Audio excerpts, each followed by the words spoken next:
এখনো ওই কবর আছে। 13 বৎসরের ছেলের কবর, 13.5 বৎসর, 13 বৎসর 6 মাস। বৎসরে একবার ভারত সাগরের পানিগুলা উপরে ওঠে আর এই কবরের দেওয়ালে যায় একবার টাচ করে, একদিন টাচ করে, আর বৎসরে দ্বিতীয় দিন টাচ করে না।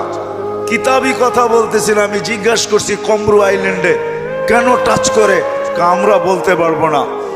তা আমি বলছি কিতাবি কথা না, আমার বিবেক বলে বৎসরে একবার যখন আসে ভারত মহাসাগর মনে হয় আল্লাহকে বলে, আল্লাহ মদিনা মুনাওয়ারায় যে রওজায়ে আতহারে চুমা খাওয়া আমার পক্ষে সম্ভব না, কিন্তু মুহাম্মদ ইবনে ওসমান ইবনে আফফান, ওসমান রাদিয়াল্লাহু তাআলা আনহুর ছেলে, নামও মোহাম্মদ, ওই ফ্যামিলির সাথে সংযুক্ত, আমার পদদেশে শুয়ে আছে, একবার অনুমতি দে না বৎসরে এই মুহাম্মদের কবরে চুমা খায়, ওই মুহাম্মদের কবরে চুমা খাওয়ার স্বাদ নিতে চাই। আপনি বলবেন এটার প্রমাণ আপনি কি করে দিবেন? আরেক হাদিস দিয়ে প্রমাণ দেওয়া যাবে যেটা সত্য। জাবের রাদিয়াল্লাহু তাআলা আনহু বলেন, আল্লাহ রাসূল ঘুমায় আছে, আমি পাশে বসে আছি, দেখতেছি দূরের থেকে গাছটা মানুষের মতো হাঁটতে হাঁটতে আসলো, আল্লাহ রসুলের মাথার কাছে দাঁড়ায় গেল। দীর্ঘক্ষণ দাঁড়ানোর পরে আবার মানুষের মতো হাঁটতে হাঁটতে নিজের জায়গায় যায় লেগে গেল। বুঝাই যাইতেছিল না, ও একবার উঠছে আবার ফিরত আসছে। আল্লাহ রসুল যখন ঘুমের থেকে উঠছে তো আমি বললাম, ইয়া রাসূল আল্লাহ, গাছটা মানুষের মতো হাঁটতে হাঁটতে আসলো, আপনার মাথার কাছে দাঁড়ায় ছিল, দীর্ঘক্ষণ পরে চলে গেল। আল্লাহ রসুল মুস্কি মুস্কি হাসতেছিলেন আর বলতেছিলেন, ও আমাকে দূর থেকে দেখতেছিল, মন ভরতেছিল না, আল্লাহর কাছে দোয়া করছেন, আল্লাহ আপনার বন্ধু এত কাছে আসছে, একটু অনুমতি দিলে হয় কি আমি একটু কাছের থেকে যায় দেখা আসি মন ভরা।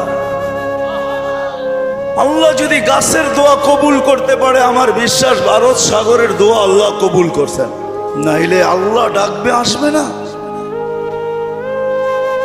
আর শুধু নামাজের জন্য তো ডাকে না, নামাজের জন্য ডাকে না, শত জিনিস দেখানো যায়, শত জিনিস দেওয়ার জন্য ডাকে, শত জিনিস।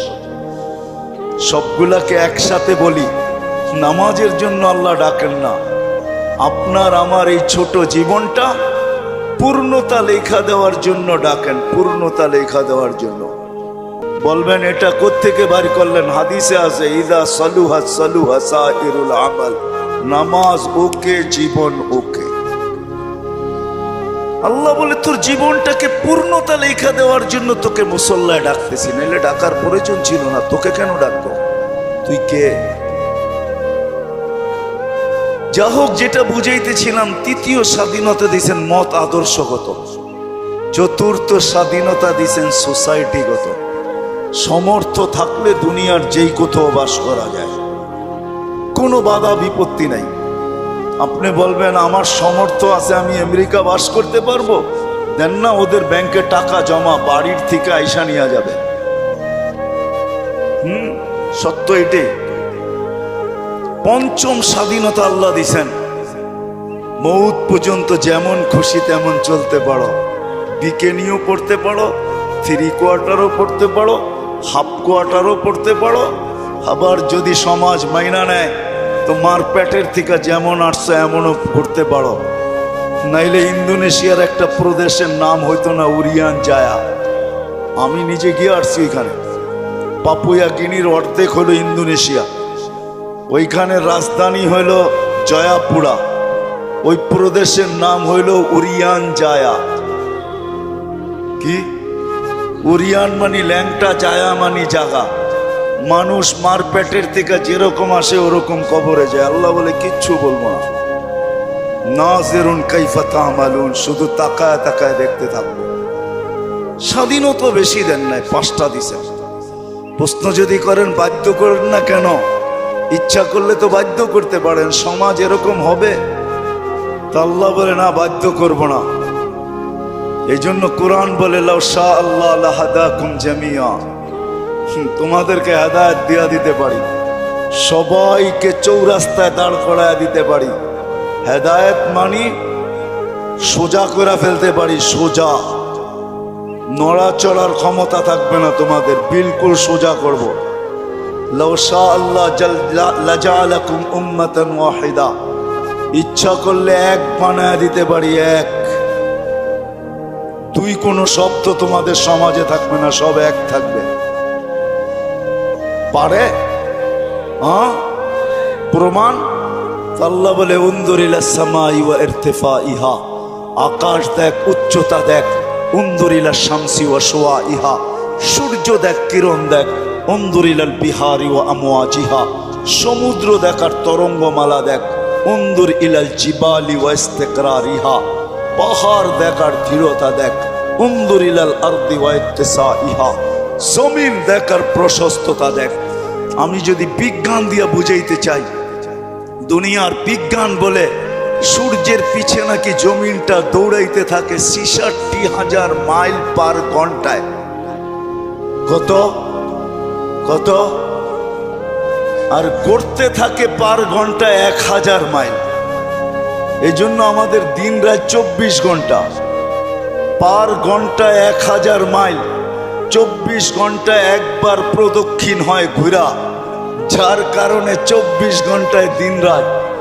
আচ্ছা, যেটা ঘন্টায় ১,০০০ মাইল গতিতে চলে, ওটার উপরে বসে আছেন, তো বসে আছেন কি করে? আমাকে যুক্তি দিয়া বুঝান না,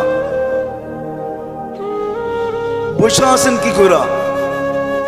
২০০ মাইল ব্যাগে চললেই তো উড়া যায়, ঠিক না? ১,০০০ মাইল ব্যাগে এটা চাক্কির মতো ঘুরতেছে।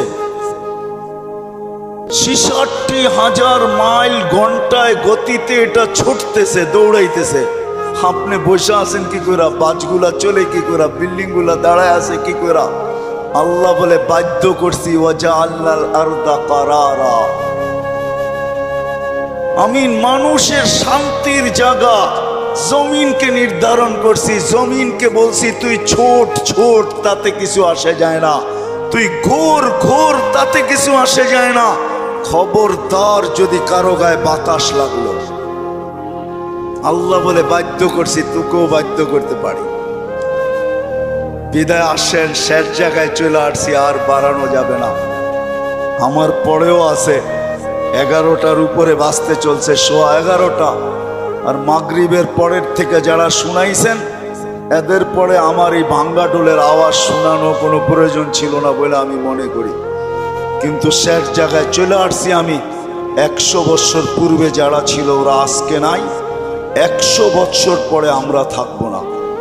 যিনি নিয়ে আসছেন উনিই নিয়ে যাবেন, বাইপাস হওয়ার কোনো সুযোগ নাই। বেশি দিন এইখানে থাকবো না, চলে যাব। কিন্তু আসেন, যেই মানুষটা সৃষ্টির ভিতরে সর্বদিকে সেরা, যার কোনো জুরি নাই, তুলনা নাই। যদি তুলনা থাকতো তাহলে আল্লাহ ফেরেশতাদেরকে ওভারটেক করে আমাদের মাথায় শ্রেষ্ঠত্বের মুকুট পড়াইতেন না। কেননা ফেরেশতার তৈরি নূরের থিকা, আমাদের তৈরি এক ফোঁটা বিদ্যুটে দুর্গন্ধময় পানির থিকা। ফেরেশতা নাফরমানি করার কোনো ক্ষমতা নাই, আর আমরা নাফরমানি ছাড়া থাকতে পারি না, ছাড়ার কোনো ক্ষমতা নাই। 24 ঘন্টা আমরা নাফরমানি করি, নাফরমানি করাই আমাদের স্বভাব। ওই মানুষটার মাথায় শ্রেষ্ঠত্বের মুকুটটা পড়াইতেন না। ফেরেশতাদেরকে অ্যাবাউট করা আল্লাহ আমাদেরকে শ্রেষ্ঠত্বের মুকুট পড়াইছেন। আসেন, শেষ জায়গায় চলে আসছি, চলে যেতে হবে। একটু ভাবেন, এই মজলিসে বসা যে আপনি আর আমি যাব তো বটে, যদি আখিরাতকে বিশ্বাস করেন, মউতকে বিশ্বাস করেন, যদি হিসাব কিতাবকে বিশ্বাস করেন, আর যদি না করেন তাহলে আবার পিছনে যাব। মেসেজ কোরআনে দেওয়া আছে, তোমাকে বিশ্বাস করতে আমরা বাধ্য করব। যেমন এক সময় আল্লাহ বাধ্য করছিলেন, রুহের জগতে যখন ছিলাম, তা আল্লাহ আমাদেরকে প্রশ্ন করছিলেন, আলাস্তু বিরাব্বিকুম, আমি কি তোমাদের রব নই?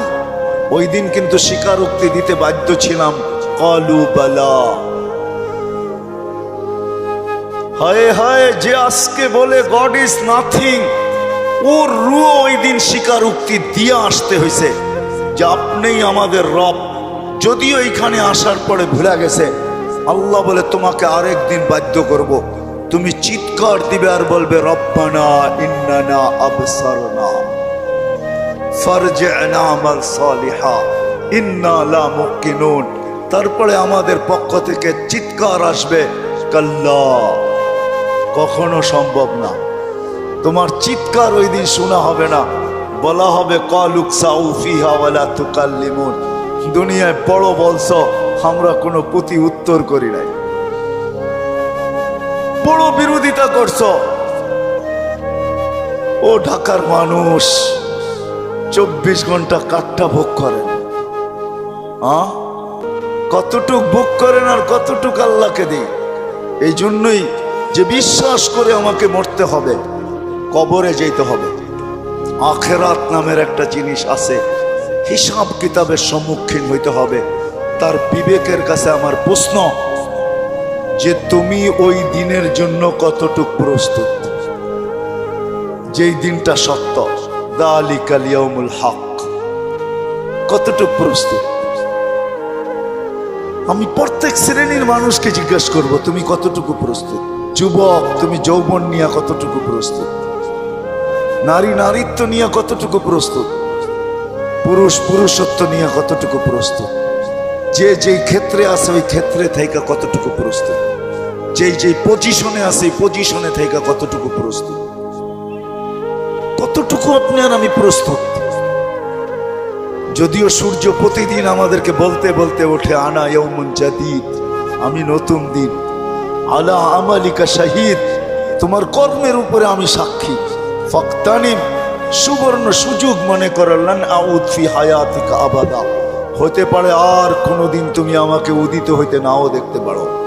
প্রতিদিনের সকালে সূর্য এই চিৎকার দিতে দিতে ওঠে, জমিনটা প্রতিদিন শতবার আমাদেরকে সতর্ক করে, তামশি আলা যাহরি মাসিরুকা ফি বাতনি, আমার পিঠে বিরাজমান, অতি সত্বর আমার পেটে আসবে।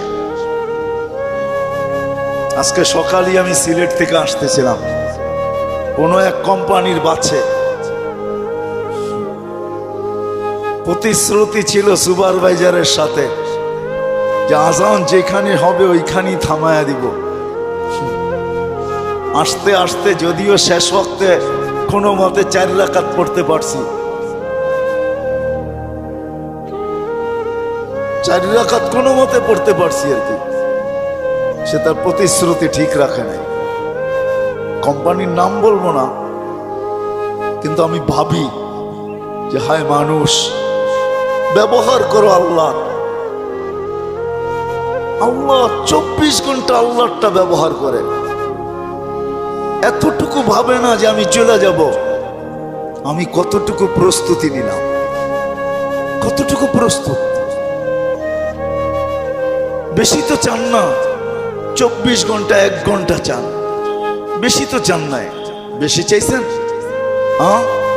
32 রাকাত নামাজ পড়তে কতক্ষণ লাগে? 1 ঘন্টা, পার রাকাত 2 মিনিট, 64 মিনিট লাগে। 1 ঘন্টা 4 মিনিট। সারা বৎসরে তো বেশি চান নাই, 12 মাসে একটা মাস চাইছেন। রোজা বেশি তো চান নাই, শতকরা 2.5% চাইছেন, বেশি তো চান নাই। জীবনে একবার হজ চাইছেন, বেশি তো চান নাই। হুকুম আহকাম তো বেশি না। বিদায় আসেন, আমি কথার শেষ জায়গায় চলে আসছি। আসেন আজকে এই মাহফিল থেকে ভাবি যে যেই কোনো মুহূর্তে আমি চলে যেতে পারি। আমার সমাজের মানুষগুলা ভাবা উচিত, যেই কোনো মুহূর্তে চলে যেতে পারি, কিন্তু আমার প্রস্তুতি কতটুকু, প্রস্তুত কতটুকু? কোরআন তো আমাকে মেসেজ দিয়া রাখছে, লা তুসআলুন্না আনিন নাঈম। শোনো শোনো, যা কিছু দিছি, হায় আপনি চোখ দিয়া দেখেন, ছোট একটা চোখ দেখেন, আপনি ভাবেন আমার চোখটা ছোট, এটা দিয়ে তো দেখি, ঠিক না? এই ছোট চোখে 13 কোটি করে 26 কোটি ক্যামেরা ফিট করা আছে। আপনি কোনোদিন ভাবছেন আপনার জিহ্বাটা কত বড় প্যাথোলজি সেন্টার? দুনিয়ার কোনো প্যাথোলজিক্যাল মেডিসিন শুধু 2-1টা মেশিন ছাড়া, ডায়াবেটিসের মেশিনে দেওয়ার লগ লগ বইলা দেয় কত আছে, আর জ্বর মাপার মেশিনটা এখন বইলা দেয়। আগে বগল তলে নিয়ে অনেকক্ষণ ধরে রাখতে হতো, নাইলে জিহ্বার নিচে অনেকক্ষণ ধরে রাখতে হতো। এখন একটু উন্নতি করছে, এখন ধরা বইলা দেয় কতটুকু আপনার তাপমাত্রা আছে। এরকম কোন দ্রুত মেশিন আছে জিহ্বা টাচ করবে আর বইলা দিবে? জিহ্বা তো টাচ করতে দেরি, বলতে দেরি করে না। বলতে দেরি করে নাকি? হ্যাঁ হ্যাঁ।